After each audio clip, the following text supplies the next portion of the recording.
The movie of the Last Supper begins slowly as we see Jesus teaching a large crowd about God the Father. He tells them they are the light of the world because they are children of the Father in heaven. After he finishes preaching, a woman comes forward with her child, begging for help. Her son has never spoken, and she wants him to talk. Jesus gently touches the boy's mouth and ears, quietly saying a prayer. Suddenly, the boy calls out to his mother, leaving her in shock. The crowd praises Jesus, and he tells the woman to sing praises for the Lord's goodness. Soon after, Peter comes to Jesus and tells him that the people are weak from hunger. Jesus says it's time to feed them, but Judas steps in, saying that no one will give out bread for free to those who can't pay. Jesus turns to John and asks what they have. John says a boy has willingly given 2 fish and 5 loaves of bread. Judas says that while it's a kind act, it won't be enough. Jesus replies that their faith should be their true wealth. He lifts the food and blesses it, and through his divine power, he amazes the crowd. Jesus feeds the entire multitude, and even the religious leaders see this miracle with their own eyes. After the meal, Simon Peter seems worried. He thinks Judas is the smartest among them, and his inner thoughts bother him again and again, though he still loves Judas like a brother. Just then, Judas interrupts by bringing some men from Sepphoris. These men are looking for a leader to stand up against Roman rule. They say they have heard stories about Jesus, but now they've seen him with their own eyes. They say there's no doubt that Jesus can move a crowd. Jesus responds to them by saying that his presence awakens their souls. Though the men from Sepphoris try to convince him to join their cause, Jesus refuses. He says he is the bread of life and was sent by the Father, which leaves the men confused. After they leave, Judas asks Jesus why he didn't act.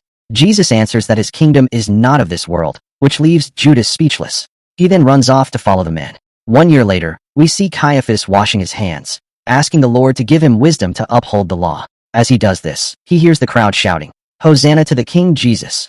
He sees Jesus riding a donkey, passing by with many people. His fellow religious leaders gather around, saying that Jesus claims to be the Messiah and that he performs miracles. This catches Caiaphas' attention. He says only a wise person would dare say such things, knowing the risks. He adds that if Jesus is lying, his followers will no longer trust him. Meanwhile, Jesus arrives at the temple in Jerusalem, where he is welcomed warmly by many people.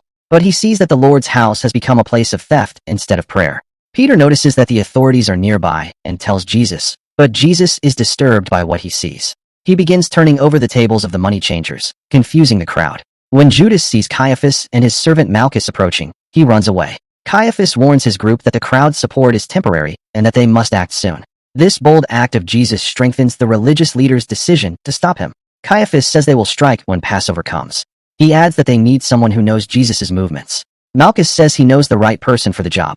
Meanwhile, Peter and John run to Jesus and ask what they should do next. Jesus tells them to go prepare a place for the Passover dinner and that he will join them later. They follow his instructions and go to a nearby house. The people there welcome them and take them to an upper room. But Peter feels the place isn't safe enough and asks for a ladder, thinking Caiaphas might come after them. At the same time, Judas struggles with doubts and hears the voice of Satan. Suddenly, Caiaphas and Malchus enter, waking Judas from sleep. They offer him money in exchange for telling them where Jesus is. Judas tries to resist, and though he refuses at first, Caiaphas says he'll give him another chance if he changes his mind. Judas is deeply tempted. Judas keeps hearing Satan's voice, but tries to fight it. He shows up at the Passover dinner just as Jesus arrives. Before the feast begins, Jesus sends some children to fetch water. They look confused. Then, Jesus begins washing Peter's feet. While he does this, Judas sits by the fire and sees Satan in the form of a snake. The snake convinces him that Jesus' path leads to nothing and that Judas should save himself. Peter asks Judas if he's feeling okay. Just then, Jesus calls Judas. Even though Jesus knows Judas has bad intentions, he still washes his feet. He tells Judas that some stains can't be washed away by water alone.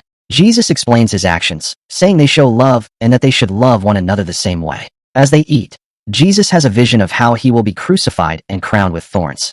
He tells them to eat the bread as his body and drink the wine as his blood in remembrance of him. Then, Jesus says that the one who dips his hand in the same dish with him will betray him. He begins to weep. When he dips his hand into Judas's dish, the moment is clear, but the disciples don't realize what it means. Judas stands up, feeling guilty. The others don't suspect anything. They assume he is going to pray. After the meal, when Jesus and Peter were alone, Jesus told him that Satan had come to test their faith, to see who would fall and who would stay strong. But Jesus said he had already prayed for Peter, so that he wouldn't lose faith. He added that when Peter turns back to the right path, he should help strengthen the others. Meanwhile, Judas couldn't hold back any longer. He went to Caiaphas and traded Jesus' location for 30 pieces of silver. Sometime later, Jesus told his disciples that he would need to be alone when they reached a certain place. Peter refused and said he would give his life for Jesus. But Jesus told Peter that before the rooster crows, he would deny him 3 times. Peter found this hard to believe. Later, Jesus left the disciples at a spot while he went a little farther to pray. As he prayed, he wept and begged the Father to take away the cup of suffering ahead of him. He knew what was coming but said it should be the Lord's will, not his own. When he returned to the disciples, he was disappointed that they couldn't stay awake for even 1 hour to keep watch while he prayed. Suddenly, Judas arrived with Caiaphas' soldiers. Judas walked toward Jesus alone, and Jesus knew it was time for his betrayal. Judas betrayed him with a kiss. At that moment, Peter and the others realized who the traitor was and tried to protect Jesus. In the fight, Peter pulled out a knife, cut off a soldier's ear, and was about to strike again, but Jesus stopped him and chose to surrender. He healed the soldier's ear before being taken away. Later on, Peter followed secretly to see where they were taking Jesus. A woman saw him and said she recognized him as one of Jesus' followers, but Peter denied it. For no clear reason, they started beating Jesus until the religious council came out. Caiaphas said Jesus' teachings were causing confusion among the people. Jesus answered that he always taught openly and never in secret. A member of the council agreed, but the Pharisees reminded everyone how Jesus turned over the merchants' tables in the temple, which angered many people. Caiaphas then asked Jesus if he was the Messiah. Jesus replied that even if he said yes, they wouldn't believe him. Then Caiaphas asked again if he was the Son of God. This time, Jesus answered clearly that he is the Son of God. The council saw this as blasphemy and didn't believe him. Meanwhile, a woman pointed out Peter again as one of Jesus' followers, but Peter denied it a second time while still following from a distance. The crowd started to shout, "Crucify him!" And Jesus was tortured without mercy. Then, another woman loudly told the people that Peter was one of Jesus' followers and should be punished too. Peter denied it again and fell to the ground. As he fell, he locked eyes with Jesus, and at that moment, he remembered Jesus' words, that he would deny him 3 times. As for Judas, the guilt became too much for him. He saw Satan's true form and went to take his own life. At the same time, Peter cried deeply, feeling terrible for what he had done. When he saw Judas hanging, a voice told him to do the same.